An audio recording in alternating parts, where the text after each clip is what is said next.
Hello children, good morning. It's English Bal Bharti of Standard 7.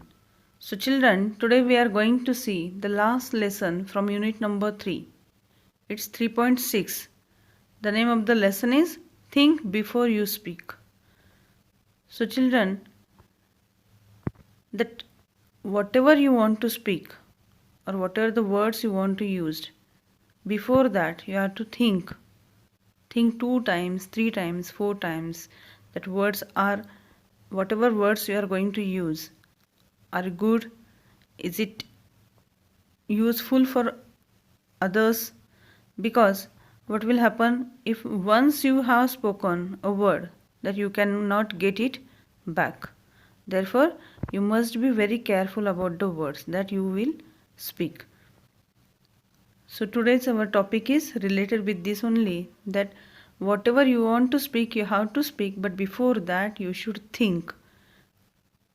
And after thinking, after you have to think in your mind, if it is correct then only you have to be speak. Otherwise you will just face or you will just feel the regret. So now we will turn towards our topic. Let's see on page number 75. Lesson number 3.6. Think before you speak. Man was meant to listen more and talk less. That is why, as the great British statesman Benjamin Disraeli said, nature has endowed man with 2 ears and 1 mouth. If man was meant to talk more and listen less, he would have 2 mouths and only 1 ear. Imagine how we would have looked, how strange with 2 mouths on the 2 sides and 1 ear at the center. So children, the first line of the lesson is most important, that man was meant to listen more and talk less. So you should listen first of all. You have to listen more and then you have to talk, or you have to talk less. That is why, as the great British statesman Benjamin Disraeli said. So what he said, that nature has endowed man with 2 ears and 1 mouth, and because of that only man having 1 mouth and 2 ears, nature has endowed means gifted. So nature has gifted us 2 ears and 1 mouth. If man was meant to talk more and listen less, he would have 2 mouths and only 1 ear. Just imagine how the person will, or how the man will look with 2 mouths on the place of ears. Just imagine that on the place of ears mouth will be there, and on the place of mouth ear, 1 ear will be there. So how funny it will be look. And mind you, the ears are like funnel, open all the time. There is no door with which you can close them. Whereas if you have to speak even one single word, that word must pass through 2 walls, 2 fences. There is firstly the fence of these 2 rows of teeth. There is secondly the fence of the 2 lips. Before a word can be spoken, it has to pass, it has pierced through these 2 walls, through these 2 fences. Therefore, we must think at least twice before we utter a word. So children, our ears are like funnel, which are open all the time. There is no door with which you can close them. Funnel means like a pipeline. So whereas if you have to speak even one single word, that word must pass through 2 walls. So which are the 2 walls, or you may say fences? That first one is that rows of teeth, and second one is 2 lips. Means that every word it is passes through rows of teeth and 2 lips. So through these 2 fences when it will be passed, therefore we must think at least twice before utter a word.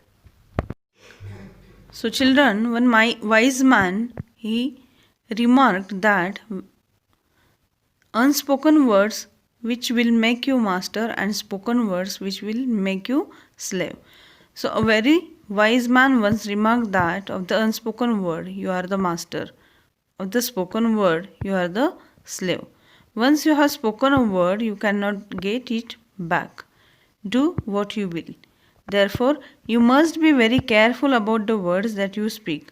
Once the word has left your lips, you will not be able to get it back. After that, you will just feel regret. Now, we will see what are the unspoken words. Which words are known as unspoken? Let's see. What are unspoken words? They are things you want to say but remain unsaid. As thoughts in your mind. Means you are thinking in your mind that I am going to use this word. I should use this word. But you should keep control on your mind and you are not using that word. That words are known as unspoken word. Once you have put the thoughts into words, once the words have left your lips, you cannot change them or control them. So children, now a good example is given over here. And through that example, you will get idea. If you will use wrong words, what will happen after using that word? Let's see now. A young man went to his spiritual teacher and said, I have spoken very harsh and unkind words to my friend, and he is deeply hurt. I am afraid I have lost my friendship with him. How can I make amends? Now what happened? One young man, he went to his teacher and he told whatever happened, whatever the mistake was done by him, that he used harsh words to his friend, and now he is afraid that he will lost his friendship. The wise teacher gave him fresh sheet of blank paper and pen, and he said to the young man, write down on this paper all the harsh things you said to him.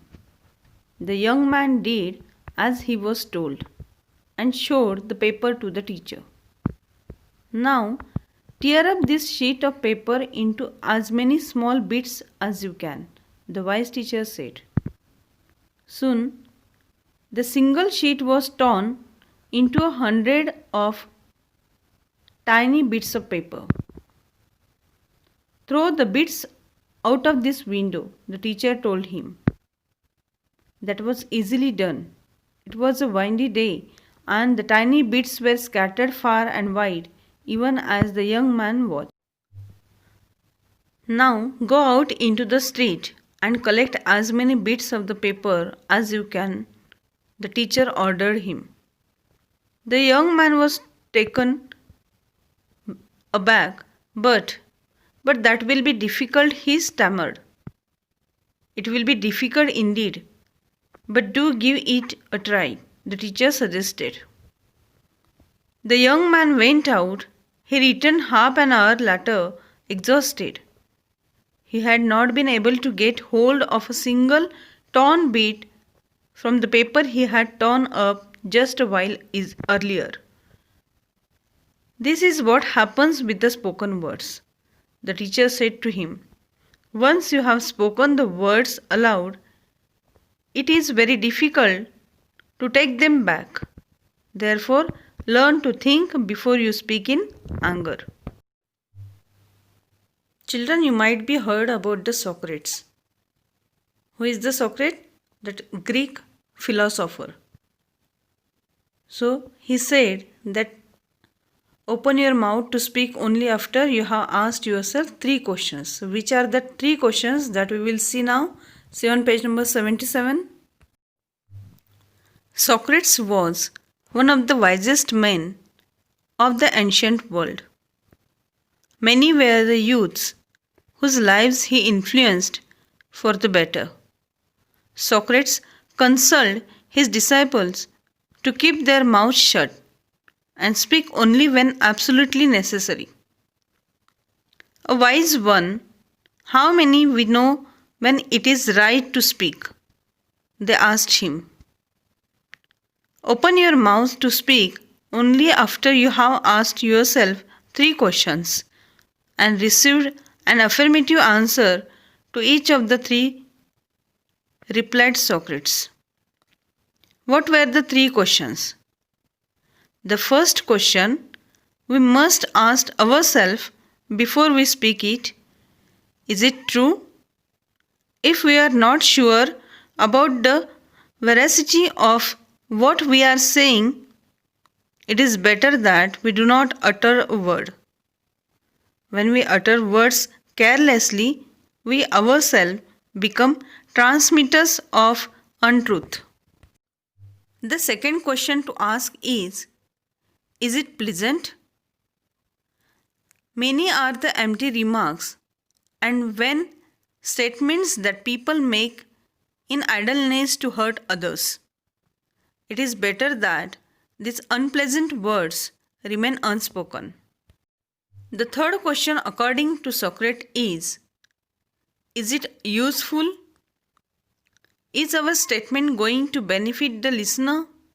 Will our words bring comfort to someone? Are we likely to help someone with what we say? Only in that case should we go ahead and speak. Children, let's see on page number 75. Some margin questions are given. We will discuss about it. The first question is, was Disraeli trying to give a scientific reason? So answer will be no. Disraeli was not trying to give a scientific reason. Second question is, was he only trying to give a message in a light-hearted but effective way? So answer is yes, he was. Now, here one question is given, draw a diagram to show the coming in and going out of words in a human body. So now children, you have to draw a diagram and through that diagram you have to try to show that the words coming in and going out through the human body. See on page number 76, think about it. Do you remember someone else speaking to you angrily without thinking? What did you do on that occasion? Did you also speak angrily? So now children, both of these questions are open-ended questions. So you have to write down your opinion or your own experience. Next one is, discuss what you can do to control your anger. It is also open-ended question, so you have to write down this answer.